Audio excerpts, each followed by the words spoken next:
So we had a campaign, an offer of value, and we wanted to get cedar roof leads in this neighborhood called Wedgewood.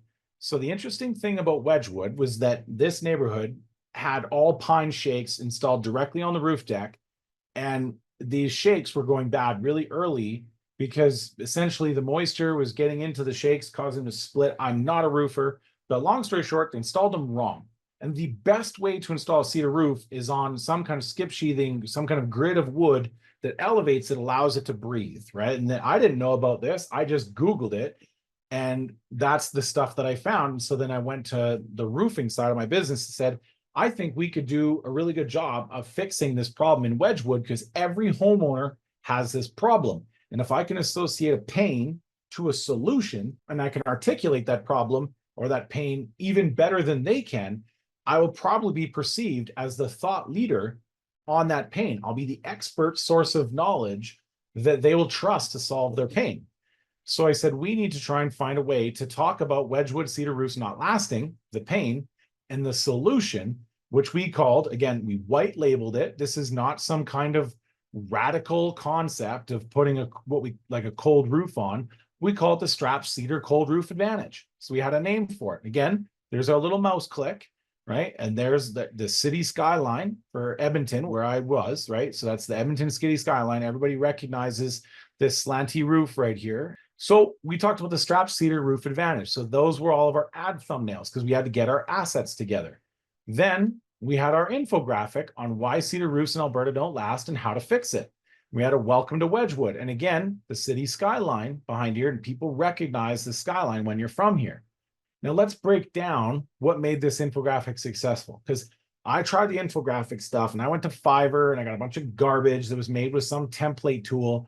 I needed stuff that actually spoke. We needed custom illustrations for a lot of this stuff because there isn't much roofing custom illustrations out there. Like this little house, we had to get it custom illustrated.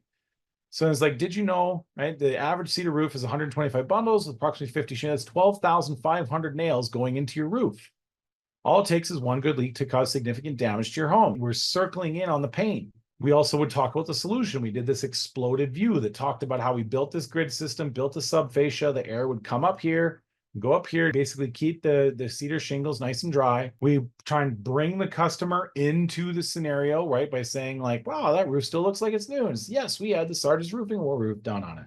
We had a comparison page that talked about the differences. And again, like this is stuff that we had, like this little thing here, we had to get this custom illustrated, but it showed people that yes, this is more money up front, but it was also cheaper in the long run because you didn't have to do it. And the warranty could be voided by not installing to the specs because in Canada, Western Red Cedar said that you had to install it on a grid of wood. You couldn't just install it direct to deck in order to get your warranty. So then we showed the value of this whole thing. And then we had a blog post that lined up with it. And then we had a offer on cedar roofing. Now, this was not one of our best performing campaigns because cedar is expensive. This was one of our better ones. And so this was, we wanted to get buyers for our roofs. And so we talked about the life of a raindrop. And so what we want to do is we want to discuss valleys because the incentive that we had at the end was free metal valleys. But free metal valleys, homeowners don't understand the value of that. And what do you think they'll do if they don't understand the value? Like, well, how much are metal valleys? How much do the metal valleys cost on my house? How much is metal per foot? These are all the questions I feared they would ask. So I said, I need them to see the value of metal valleys, not the price. When I spent that $50,000 on those ads and got 0 leads, when it started to work, the reason it started to work was because we understood the concept of make them like and understand the value, not the price, the value of drip edge, vents, metal valleys, whatever, and then offer that thing for free. That's why the cedar roof one didn't work that well because we couldn't offer all that lumber for free. There was no way to connect the value of the thing being done better to the incentive that we were going to offer that month. But when we could link something to the incentive, the ads worked better. So that was good for getting cedar roof leads.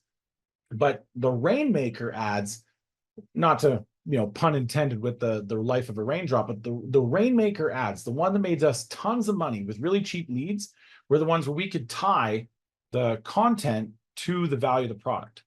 we would talk about, hey, there's different kinds of valleys. The valley is actually the weakest point of the roof because it's two sheets of plywood stuffed together. And so then we would talk about, hey, there's, you could have a weaving valley, right? Which the life of the raindrop, right? They go down this slide and they swish back and forth and it wears out the valley faster. Or you could have a closed cut valley where you shingle one side, shingle the other side, cut the shingle, gives a straight line, but it still wears out the valley faster. And then there was the metal valley, which was better because it created this little water slide for the raindrops to go down to get to their puddle party in the grass. And we actually ended up making a video of this. It did so well. So we actually took these design elements and then animated this. And then we had an offer, which was a free upgrade for metal valleys. And then the term before we figured this out, we ended up getting a job where it had 400 feet of metal valley, and it was just a really weird cut up roof, and it cost us a fortune. So then we limited it to, I think, 140 feet. And then I think we went as low as 40 feet. And we still started making money on it. But the point is that it got the lead. It got the lead, right? And we did this. April showers bring May flowers. People understood rain in May. So we did that. We found that this campaign did the best in May. And we did this over and over and over again with all of these examples, right? We did the free how roof ventilation saves thousands of dollars. This one did really well because we talked about ventilation components and how it reduced attic rain and how it kept the hot air out of your attic, reducing the radiant heat into the home, stopped the shingles from baking. And we kind of showed that like life sucks with no proper attic ventilation in summer. Life sucks with no proper attic ventilation in the winter. And then there's the middle, just right. Then we had another one, which is where we talked about EuroShield before anybody knew about it. We called it the military grade rubber roof system because we were Sergeant's Roofing. So it kind of made sense. But again, the value of it, the rubber roofing, didn't line up with the incentive, which is that we did free delivery, because back then the delivery of the shingles, so you had to hire a trucking company, but we had a big truck. So then we would go pick it up and bring it up ourselves. And so we did free delivery. Now the problem is that nothing about the product, rubber roofs, lined up with free delivery. In the same way that ventilation is good, here's free vents. So even though the delivery was about a $900 savings, the customer didn't understand the value of delivery.